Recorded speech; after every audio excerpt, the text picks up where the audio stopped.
Na mtazamaji, ni wasaa kuangaza yale yaliyojiri kwa habari za michezo na burudani. Langu jina ni Esther Mtebe. Tuanze kwa kuangaza habari za michezo kitaifa.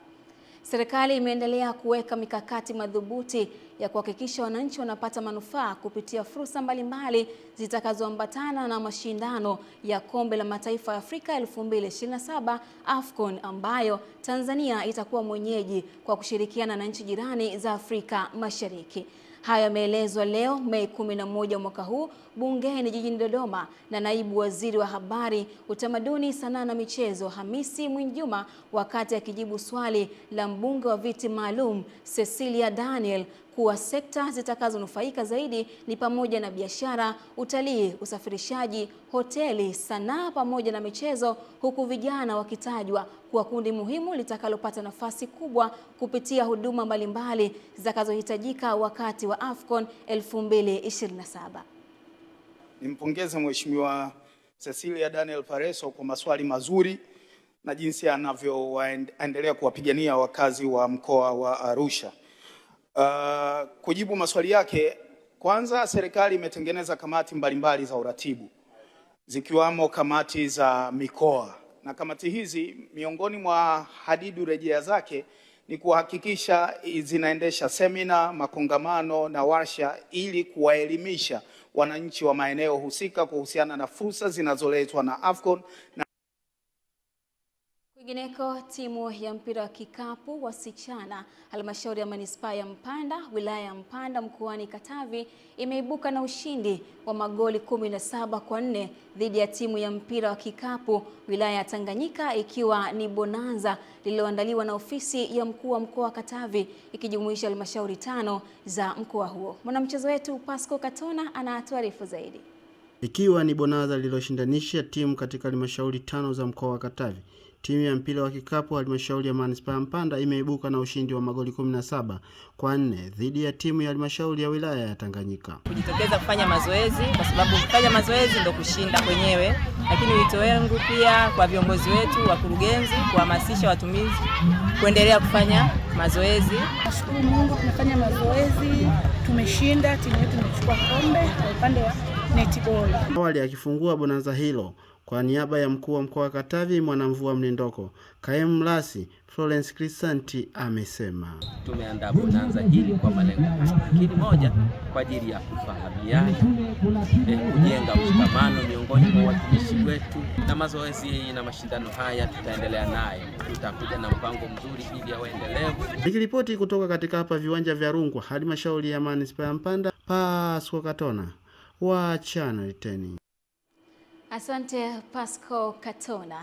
Tambo na majigambo vimeanza kutawala kwa wachezaji wanaotarajia kushiriki katika michuano ya mbio za baiskeli kanda ya Ziwa inayotarajiwa kufanyika Juni 7 mwaka huu jijini Mwanza, yakiwa ni maandalizi ya michuano ya kimataifa inayotarajiwa kufanyika Agosti 8 mwaka huu. Henry Kavirondo anatueleza zaidi kutoka Mwanza. Na nitashinda pia kama hataki vile, lakini anamaanisha kupitia kinywa chake. Si mwingine ni Selemani Malko, mshiriki kutoka wilaya ya Magu, aliyejitokeza kumwaga wino wa usajili kwa ajili ya kuthibitisha ushiriki wake katika michuano hiyo, yakiwa ni maandalizi ya kutoa ubingwa wa mbio hizo mwaka huu. Naombeni sana mashabiki zangu niunge mkono kwenye mashindano niweze kushinda. Tuko vizuri kiujumla. Kwa hiyo baskeli ni ajira, alafu baskeli kiujumla tena kingine ni afya. Michuano hiyo inaratibiwa na taasisi ya mchezo wa baiskeli Tanzania, Cross Tanzania Cycling Sports Promotion, ambapo pamoja na mambo mengine inasema dirisha la usajili lipo wazi kupata washiriki zaidi ya 150 ili kuongeza ushindani utakaosaidia kupata wachezaji mahiri hapa nchini. Nimeshasajili vijana zaidi ya 60.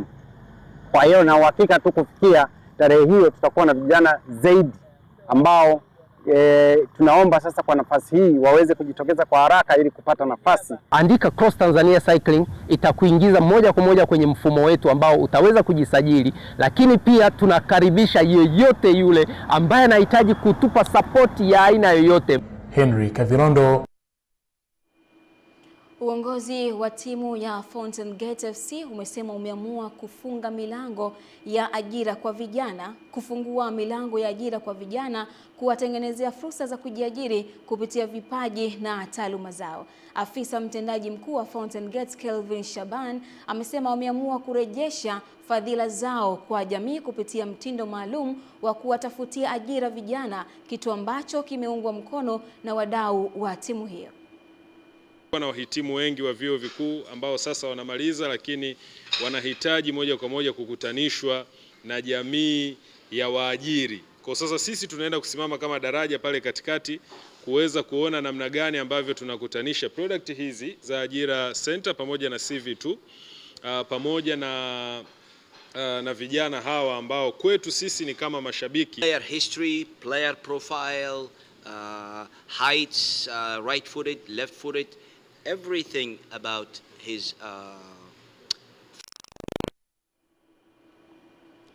Na taarifa hiyo na tuwekea utuo kwenye habari za kitaifa, na sasa tukaangaze kunani na kipi kimejiri kwa upande wa habari za michezo kimataifa. FC Barcelona wametoa rasmi ubingwa wa ligi kuu ya soka nchini Hispania La Liga kwa msimu wa 2025-2026 baada ya kuibuka na ushindi wa mabao 2-0 dhidi ya mahasimu wao klabu ya Real Madrid katika mchezo wa El Clasico uliochezwa jana katika dimba la Spotify Camp Nou.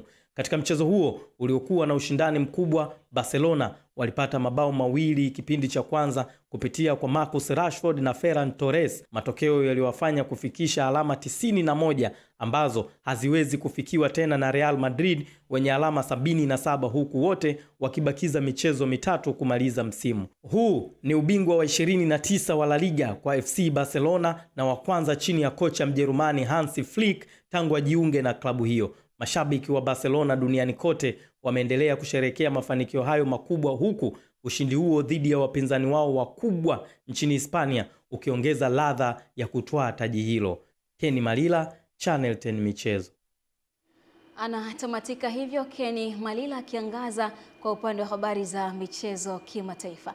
Na kwa upande wa habari za burudani kutoka mtandaoni, video ya jeshi la Togo imeendelea kushika kasi mtandaoni. Hii ni baada ya kuvutia zaidi watazamaji milioni 10 duniani kote, huku wengi wakisifia ubunifu wa hali ya juu, mandhari ya kuvutia pamoja na ujumbe uliobebwa kwenye maudhui hayo yaliyotikisa mitandao ya kijamii. Na mwitikio mkubwa ni kutoka kwa mashabiki ambao umefanya video hiyo kuwa ni gumzo kubwa mtandaoni, ambapo wengi wameonekana kuvutiwa na namna Togo ilivyoonyesha tamaduni zake, vivutio vya utalii pamoja na maisha halisi ya wananchi wake kupitia picha zenye mvuto wa kipekee.